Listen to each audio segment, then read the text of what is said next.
Кыргыз кыздарына жар болгон чет элдик жарандардын саны акыркы жылдары көбөйүүдө. Алардын басымдуу бөлүгү мындай кадам аркылуу Кыргызстандын жарандыгын алууну каалашат. Бирок бул акыркы 20 жылдыкта улуттук коопсуздукка коркунуч жаратат. Бул тууралуу парламенттин жыйынында депутат Тазабек Икрамов айтып, өкмөт аталган маселенин алдын алуусу керектигин кошумчалады. Кыргыз Республикасынын жарандыгын алгысы келген чет элдик жарандар мамлекетке кандайдыр бир өлчөмдө пошлина төлөп, бирок өлкөбүзгө экономикасына 3 миллиондон ашык доллар инвестиция алып келиш керек. Инвестиция алып киргенден кийин гана жарандык берүү маселеси каралат.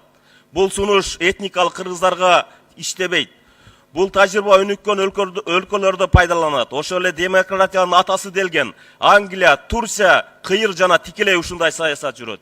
Эгер биз ушул 3 маселени тез аранын ичинде чечпесек, мамлекетибиздин коопсуздугуна чоң коркунуч бар. Бул учурда эл өкүлү Рыскелди Момбеков Бишкек жылуулук электр борборундагы жагылган көмүр каланы кара туманга айлантып жатканын айтып чыкты. Анткени ишканадагы көмүрдүн курамына карамай кошулуп, ал шаардыктардын ден соолугуна терс таасирин тийгизип жатыптыр. Буга кытайлар ишкананын түтүн чыгаруучу жайын 30 метрге ылдыйлатып салганы да башкы себеп болгон. Кара түтүн каптап калды. Муну караган бийлик жок. Бүтүн Бишкек эмес, түтүн Бишкек болуп калды. Азыр бишкектиктерге безопасный город эмес проект, бездымный город керек болуп атат. Кыштан чыгабызбы, жыгыштан чыгабызбы деп ойлонуп калышты. Жазга чейин копченый болуп калабызбы, аны бир Кудай билет. Анан азыркы жагып аткан көмүргө дагы кандайдыр бир кара майды кошуп, түнү менен Бишкекти кара түтүн каптап атат. Илгери айтчу эле Ала тоонун абасы ден соолуктун абасы деп. Азыр бишкектер таза адамдарга эмес, таза абага зар болуп отурат. Кара алтынды ысык көлдөн вагондор аркылуу ташып келүү сунушталды. Анткени көмүр ташыгандар боом капчыгайында унаа тыгынын жаратып, насыяга араң салынган жолдорду мөөнөтүнө жеткирбей бузуп жатышат. Муну Бакирдин Суанбеков айтса, Мирлан Бакиров мурдагы экс эл өкүлдөрү азыркы парламентке акарат айтууда тезгиндерин тартуусу керек деди. Ар бир тармактын кызматкерлер өкүлдөрү ушул парламентте олтурат. Жакшыбы, бирөөгө жагабы, жакпайбы, биометрикалык маалымат менен, жаңы технология менен шайланып келген депутаттар.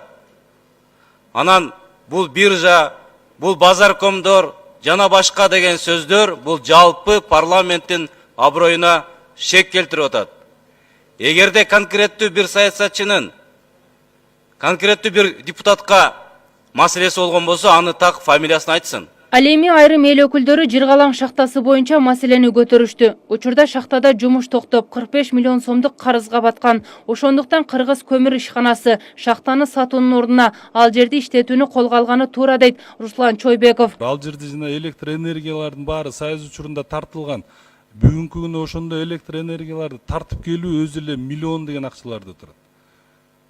Эми ошону банкрот деп такыр сууга чөктүрбөй менден бир суранычы, ошол жердеги элдер эртең бүрсү күнү сатылып калса кайра жумуш менен алек болот эле ошол жердеги элдердин баары тең. Ал эми пирамидалык компаниялар эл арасында шылуундук кылып жатканын Сагынык Келдибаев айтып, 500гө жакын кыргызстандык Орусияда алданып, үй жайынан ажыраганын кошумчалады. Мындан улам аткаруу бийлиги өлкө аймагында ишмердүүлүгүн жүргүзүп, элдин капчыгын эңшерген компанияларды көзөмөлгө алуусу талап. Гүлзара Бакаева, Канимет Биримкулов, Next TV.